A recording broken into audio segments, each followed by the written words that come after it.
अभी तक मैंने 7 अटेम्प्ट्स दिए हैं और 6 इंटरव्यूज़ दिए हैं। तो फर्स्ट 2 अटेम्प्ट्स में तो मेरा कोई सिलेक्शन नहीं हुआ था। थर्ड अटेम्प्ट में मेरा सीटीओ में हुआ था, जिसमें मैं अभी काम कर रही हूँ। ये मेरा ऑफिस है।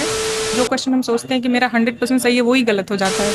आप जब भी सुबह सोकर उठते हैं तो हमेशा ये सोचिए कि मैं एसडीएम बन गया, मेरे घर पे लोग आ रहे हैं और मेरे माँ बाप काफ़ी खुश हैं, चारों तरफ मिठाइयाँ बट रही हैं। ये एक प्रैक्टिस है जो आपको हर दिन सुबह उठने के बाद और रात को सोने से पहले करनी चाहिए, जिससे आपको खुशी मिलती है, आपका कंसंट्रेशन पढ़ाई में काफ़ी बढ़ जाता है। हेलो दोस्तों, नमस्कार। मेरा नाम है विभांशु। स्वागत है आप सभी का हमारे एक और नए वीडियो में। दोस्तों, जैसा कि आप लोग को पता है कि जो पीसीएस 2021 में सिलेक्टेड कैंडिडेट्स, उनके साथ हम वीडियो कर रहे हैं। आज हमारे साथ सौम्या पांडे मैम है, जिनका एआरटीओ की पोस्ट पर सिलेक्शन हुआ है। तो आज इनके पूरे स्ट्रेटजी के बारे में जानेंगे, साथ साथ और भी वीडियो में कुछ इनसे डिस्कस करेंगे जो कि आप लोग की तैयारी में हेल्पफुल हो सके। तो वीडियो में एंड तक बने रहिएगा। चैनल पर पहली बार है, चैनल को सब्सक्राइब कर नोटिफिकेशन बेल को प्रेस करिएगा, ताकि हमारे वीडियो के रेगुलर अपडेट आप सभी को सबसे पहले मिलती रहे। मैम, सबसे पहले तो आपको हमारे व्यूअर्स जो वीडियो देख रहे हैं, हमारी तरफ से आपको बहुत बहुत बधाई। थैंक यू सबको।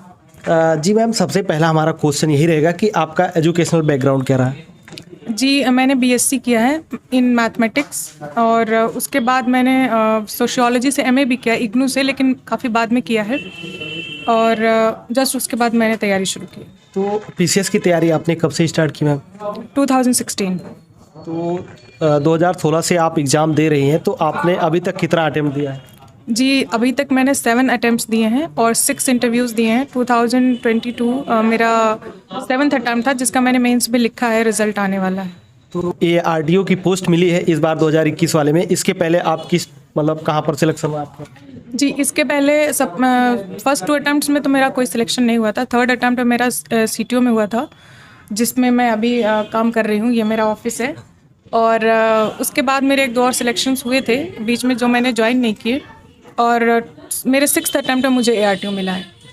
मैम, आपका इतना लंबा अनुभव रहा है, 2016 से आप प्रीलिम्स का एग्ज़ाम दे रही हैं, तो कहीं ना कहीं प्रीलिम्स के बारे में आपको काफ़ी अच्छी नॉलेज होगी, काफ़ी अच्छी जानकारी होगी कि किस तरीके से स्ट्रेटजी बनाई जाए ताकि जो है प्रीलिम्स का एग्ज़ाम अच्छे से क्लियर किया जा सके। तो आप उस स्ट्रेटजी के बारे में बताइए। जी, प्रीलिम्स में सबसे पहली बात आप लोगों को ध्यान में रखनी है कि मिनिमम रिसोर्सेज रखने हैं। मिनिमम रिसोर्सेज और multiple revision, previous year question papers पे बहुत ज़्यादा ध्यान देने हैं और सिलेबस को बहुत अच्छे से पढ़ना है। उसके बाद प्रीवियस ईयर क्वेश्चन पेपर्स को ध्यान में रखना है, बहुत ज़्यादा रिवाइज करना है। प्रीवियस ईयर क्वेश्चन पेपर्स को इसलिए नहीं हमें पढ़ना है कि हमें चेक करना है कि हम कितने क्वेश्चन सॉल्व कर पा रहे हैं, बल्कि इसलिए हमें प्रीवियस ईयर क्वेश्चन पेपर्स पढ़ने हैं कि हम उसको रट पाएँ। क्योंकि पीसीएस में ज़्यादातर चीज़ें हमें फैक्ट्स की नॉलेज होनी चाहिए, और वो जब हम previous year question paper solve करते हैं तो हो पाता है। पीसीएस प्रीलिम्स, अगर हम स्पेशली पीसीएस की बात करें तो पीसीएस प्रीलिम्स मीन्स ऑल घटना चक्र और करंट अफेयर्स। आपको घटना चक्र पे ज़्यादा से ज़्यादा फोकस करना है, और घटना चक्र समझ सकें इसके लिए आपको कुछ बेसिक बुक्स फॉलो करनी होती हैं। जैसे लक्ष्मीकांत पॉलिटी के लिए, 11th-12th क्लास की NCERTs for geography, spectrum modern history के लिए, और एनसीईआरटीज़ 11th-12th क्लास की जो आती हैं हिस्ट्री की, वही हम हिस्ट्री के लिए फॉलो करते हैं, कल्चर वगैरह के लिए फॉलो करते हैं। और इस तरीके से कुछ कुछ बेसिक बुक्स होती हैं, जैसे इकोनॉमिक्स के लिए हम श्रीराम आईएएस फॉलो करते हैं, या फिर अमित सर की नोट्स हैं हिंदी मीडियम और इंग्लिश मीडियम के स्टूडेंट के लिए, वो भी काफ़ी अच्छी है, वो भी फॉलो कर सकते हैं। और इस तरीके से हम फॉलो कर सकते हैं। ज़्यादा फोकस हमें करंट अफेयर्स पे रखना है। करंट अफेयर्स को पतली वाली समसामयिक क्रॉनिकल आती है, या फिर इसके अलावा एक घटना चक्र भी एक मैगजीन निकालता है यूपी पीसीएस के लिए। ये दोनों मैगजीन्स काफ़ी इंपॉर्टेंट होती हैं। तो ये ईयरली एग्ज़ाम के लास्ट में आती है या फिर मंथली होती है? कुछ मैगजीन्स जैसे घटना चक्र दोनों निकालता है। एक तो ई दृष्टि निकालता है, जो एग्जाम के 20 से 25 दिन पहले निकालता है, जहाँ से लगभग 70% करंट अफेयर्स आ जाते हैं। बाकी 30% अगर आपको सही करने हैं तो आपको मंथली जो करंट अफेयर्स आते हैं वो आपको अच्छे से पढ़ने पड़ेंगे, और जो 20 से 25 दिन पहले आते हैं एग्जाम को, उसको अच्छे से हम समझ सकें, इसके लिए भी हमें मंथली करंट अफेयर्स या डेली करंट अफेयर्स फॉलो करना होता है। जी मैम, जैसे कि अभी आप बता रहे करंट अफेयर का, तो करंट अफेयर में जैसे मंथली मैगजीन हो गया, न्यूज़पेपर हो गया, या फिर बहुत सारे यूट्यूब चैनल्स हैं जहाँ पर डेली जो है करंट अफेयर की न्यूज़ पढ़ाई जाती है, तो उसमें कितना हेल्पफुल होता है वो सब? एक न्यूज़पेपर आपको फॉलो करना होगा, आप चाहे किसी भी मीडियम में फॉलो कीजिए, करंट प्रिंट मीडियम और इलेक्ट्रॉनिक मीडियम। और अगर आप न्यूज़पेपर को काफ़ी अच्छे से समझ सकते हैं तो फिर आपको किसी न्यूज़ चैनल की ज़्यादा ज़रूरत नहीं है। लेकिन न्यूज़ चैनल अच्छा इसलिए होता है क्योंकि वो शॉर्ट में कम टाइम में आपको काफ़ी नॉलेज दे देता है। तो मैं only IAS prelim booster follow करती थी प्रीलिम्स के लिए, और ओनली आईएएस का एडिटोरियल ही मैं फॉलो करती थी मेंस के लिए। एडिटोरियल मेंस में काफ़ी हेल्पफुल होता है, तो मैं फॉलो करती थी। प्लस एक न्यूज़पेपर मेरा, चूँकि मेरा इंग्लिश मीडियम था, तो मैं फॉलो करती थी द हिंदू। लेकिन मेरे कई सारे दोस्त जो हिंदी मीडियम के हैं वो दैनिक जागरण का नेशनल एडिशन फॉलो करते हैं। जी मैम, जैसे आप अभी बता रहे थे कि आप सबसे पहले फिल्म्स के लिए अपनी बेसिक बुक कंप्लीट कीजिए, उसके बाद आप घटना चक्र पर आइए। तो कितना टाइम पहले, जैसे एग्जाम मान लीजिए मई में है, तो कितना टाइम पहले घटना चक्र स्टार्ट कर देना चाहिए? मुझे लगता है कि आप अगर एकदम से नए आए हैं तो आपको सबसे पहले बेसिक बुक्स पढ़ लेनी चाहिए। और बेसिक बुक्स में ये कोशिश करनी चाहिए कि जिस चैप्टर से, सबसे पहले आप क्वेश्चन पेपर देखिए, जिस चैप्टर से क्वेश्चंस ज़्यादा आते हैं वो चैप्टर्स ज़्यादा पढ़ लीजिए। जैसे लक्ष्मीकांत का मैं बताती हूँ, स्टार्टिंग के जो 16-17 चैप्टर्स हैं प्रेसिडेंट के पहले तक के, वहाँ से क्वेश्चंस बहुत ज़्यादा आते हैं, फंडामेंटल राइट्स, ड्यूटीज़, ये सब के। तो वो आप बहुत अच्छे से पढ़ लीजिए। उसके बाद आप तुरंत घटना चक्र पढ़ना शुरू कर दीजिए। अब आप क्या कीजिए कि घटना चक्र में जो चीज़ें समझ में नहीं आ रही हैं उसको आप बुक से पढ़िए। ऐसे आप स्ट्रैटेजी अपनाएंगे तो आपका कंसंट्रेशन भी अच्छा रहेगा और आप जल्दी से कवर कर पाएंगे। जी मैम, हमारे कमेंट्स बॉक्स में कुछ लोगों का कमेंट्स भी आया था कि जो प्रीलिम्स का एग्ज़ाम देने जाते हैं तो वहाँ पर कितने क्वेश्चन हमें अटेम्प्ट करने चाहिए? मुझे लगता है कि 125 to 30 क्वेश्चन मिनिमम अटेम्प्ट करने ही चाहिए, क्योंकि जो लोग ये सोचते हैं कि मैं 100 क्वेश्चंस करके आया हूँ और वो 100 क्वेश्चंस मेरे सही हैं, तो ऐसा होता नहीं है। जनरली जो क्वेश्चन हम सोचते हैं कि मेरा 100% सही है वही गलत हो जाता है।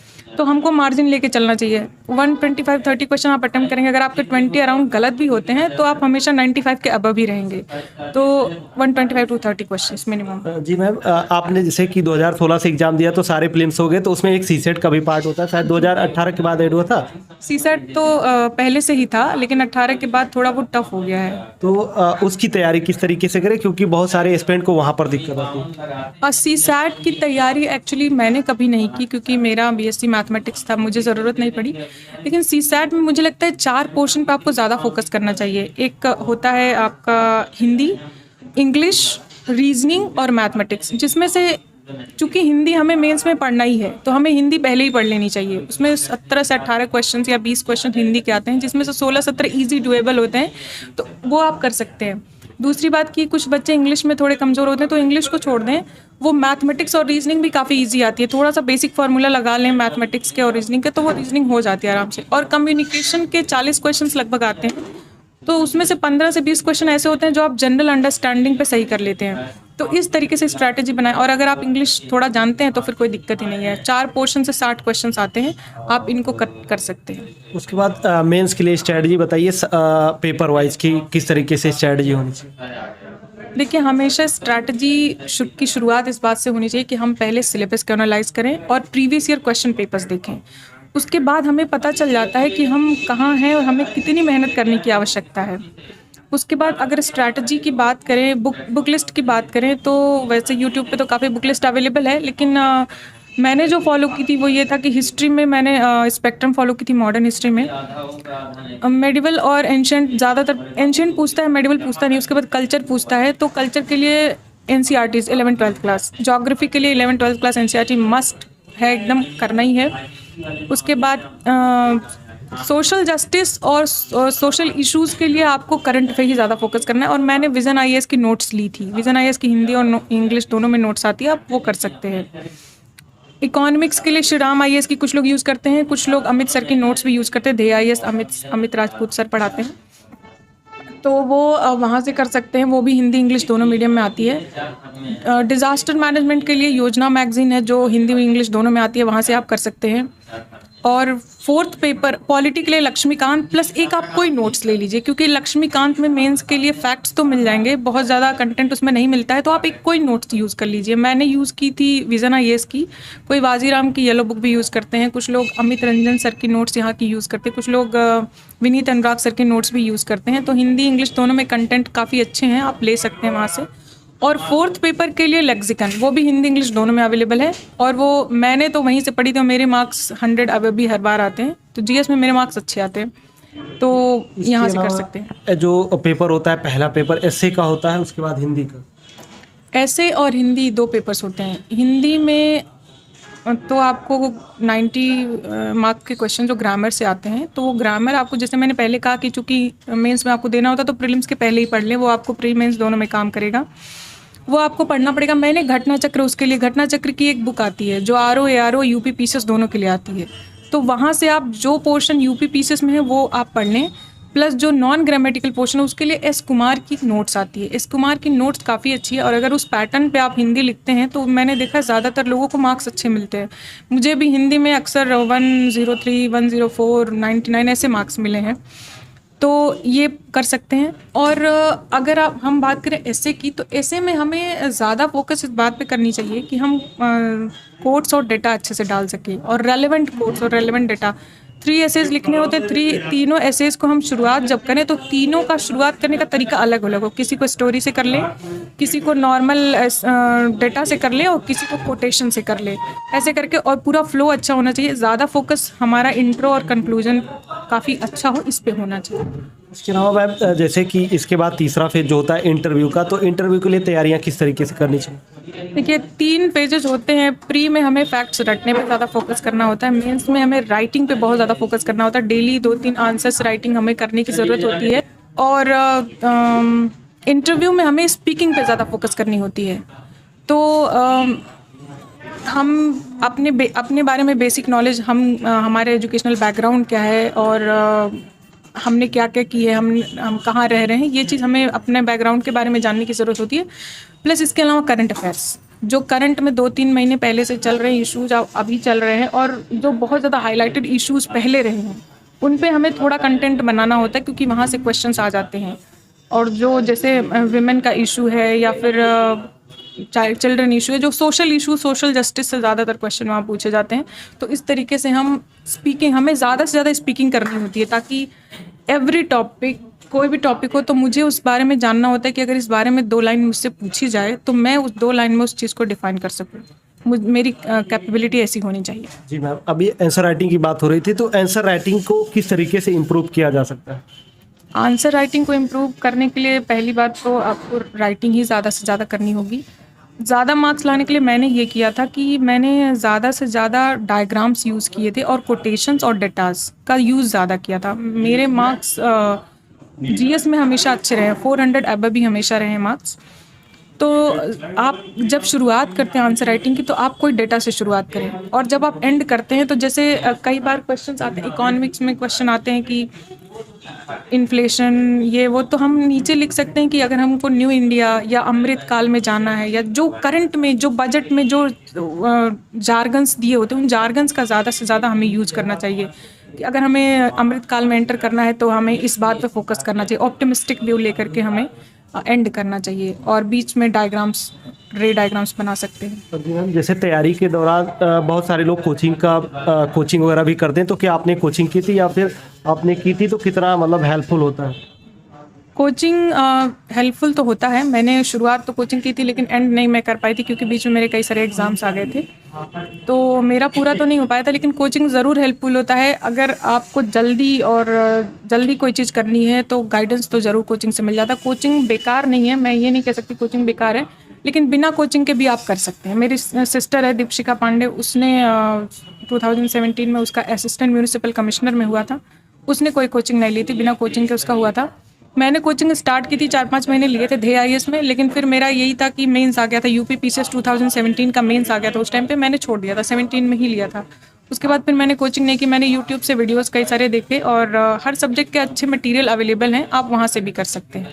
जी मैम, जैसे करने के दौरान काफ़ी सारी चीज़ें होती हैं, भटकाव भी होता है, मोटिवेशन लगा रहता है, तो इन सारी चीज़ों से बचने के लिए क्या चीज़ें कर सकते हैं? कंसंट्रेशन और मोटिवेशन तो बहुत ज़्यादा ज़रूरी है एग्ज़ाम के लिए। मेरे एक दोस्त थे जिन्होंने मुझे ये प्रैक्टिस बताई थी। मैं एक प्रैक्टिस हमेशा फॉलो करती थी। आप जब भी सुबह सोकर उठते हैं तो हमेशा ये सोचिए कि जब जिस चीज़ की आप प्रिपरेशन कर रहे हैं, जब वो आपको मिल जाएगा तो आपको कितनी खुशी होगी, आपके माँ बाप कितने मोटिवेट होंगे, कितने प्राउड फील करेंगे आपके माँ बाप। तो जैसे आप सुबह उठते हैं, आप पीसीएस की तैयारी कर रहे हैं, सुबह उठते तो आप हमेशा ये सोचिए मैंने इतना कंप्लीट कर लिया अपना, अब मुझे इतना कंप्लीट करना है, मैं एसडीएम बन गया, मेरे घर पे लोग आ रहे हैं, और मेरे माँ बाप काफ़ी खुश हैं, चारों तरफ मिठाइयाँ बँट रही हैं, लोग मेरे काफ़ी प्रशंसा कर रहे हैं। तो जब आप ये सोचेंगे तो आपका पूरा दिन आप काफ़ी खुश रहेंगे और काफ़ी अच्छे से पढ़ाई करेंगे। ये एक प्रैक्टिस है जो आपको हर दिन सुबह उठने के बाद और रात को सोने से पहले करनी चाहिए, जिससे आपको खुशी मिलती है, आपका कंसंट्रेशन पढ़ाई में काफ़ी बढ़ जाता है। तो कंसंट्रेशन रखने के लिए आपका जो भी एम आप लेके चलते हैं, आपको हमेशा इस बात पे फोकस करना, कभी आप रिजल्ट पे फोकस मत कीजिए। मैंने भी 6 अटेम्प्ट्स दिए, 6 अटेम्प्ट्स में मुझे डिज़ायर्ड गोल नहीं मिला। डिज़ायर्ड मैं चाहती थी एसडीएम मिलना, मुझे नहीं मिला अभी तक। लेकिन फिर भी मैंने रोका, अपने आप को रोका नहीं। सिर्फ ये सोचकर कि आप फोकस कभी रिजल्ट पे कीजिए ही मत। आप हमेशा ये सोचिए कि मेरे वर्क में कोई कमी है, मुझे वो पूरा करना है। मैम जैसे जो नए छात्र तैयारी करें या फिर बहुत सारे लोग पुराने भी तैयारी काफ़ी टाइम से कर रहे हैं, तो उनके लिए कुछ मैसेज या संदेश देना चाहिए? मैं ये कहना चाहूँगी, it is not over until it's over. जब तक कि कोई चीज़ ख़त्म ना हो जाए, वो उसको ख़त्म मानना नहीं चाहिए अपनी तरफ से।